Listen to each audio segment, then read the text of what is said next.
Bon, deuxième c'est pas mal, mais maintenant l'objectif c'est de finir premier. Bah écoute, ça va, un peu sonné, comme beaucoup de Français, et puis aussi en colère et un peu révolté contre le gouvernement après les multiples erreurs et les multiples mensonges. Bah alors comme beaucoup de Bélifontins, j'ai commencé par faire du rangement et de la peinture, mais ça a aussi été l'occasion d'être utile et d'aider un maximum de personnes. Pour ça, on a lancé une cagnotte Litchi pour le personnel soignant de l'hôpital de Fontainebleau. Donc on a recruté 6 500 € auprès de plus de 150 donateurs. On a aussi lancé un groupe d'entraide, un groupe Facebook d'entraide, les Bélifontins au cœur de l'entraide, avec 900 membres.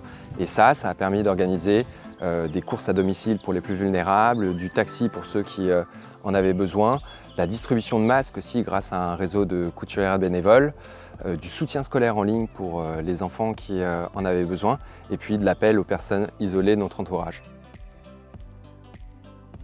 Alors non, aucun partenariat avec la mairie n'a jamais relayé aucune de nos actions, n'y a jamais participé. On regrette que dans cette période-là, ils aient fait de la politique, alors qu'en période de crise, en fait, on doit tous travailler ensemble.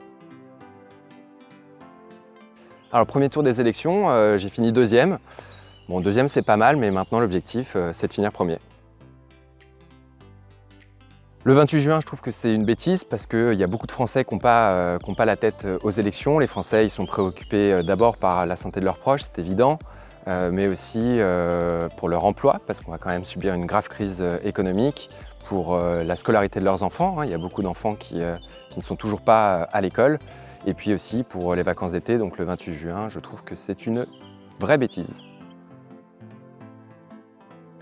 Donc au deuxième tour, on sera deux candidats, Monsieur Valtou et moi-même, puisque la troisième qualifiée, Geneviève Machery, a décidé de se désister et de ne pas participer à ce qu'elle considère être une mascarade électorale. Après, moi, je ne souhaite pas abandonner parce que je ne souhaite pas laisser la ville à un maire investi par La République En Marche et qui cautionne la politique d'Emmanuel Macron. Cette élection, c'est aussi l'occasion de sanctionner la politique d'Emmanuel Macron et j'en serai le représentant. Le choix est donc simple, soit 21 ans de mandat de Frédéric Valtou, soutien de La République En Marche, soit une autre politique.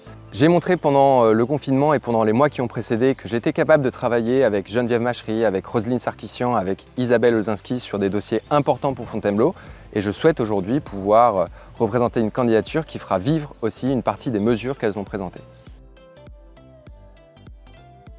Alors en état d'urgence sanitaire, c'est très compliqué de faire campagne. Si on écoute M. Valtou qui a dit sur TF1 qu'on pouvait tout à fait distribuer des papiers dans les boîtes aux lettres comme on a fait des masques, je trouve d'ailleurs la comparaison assez intéressante. Comparer des tracts électoraux à des masques, c'est vraiment un joli lapsus révélateur.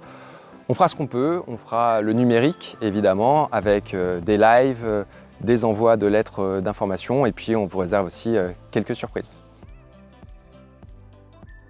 Restez informés de l'actualité de la campagne en nous envoyant un mail à lesbélifontainsaucoeur@gmail.com. On vous fera alors parvenir notre lettre d'information régulière.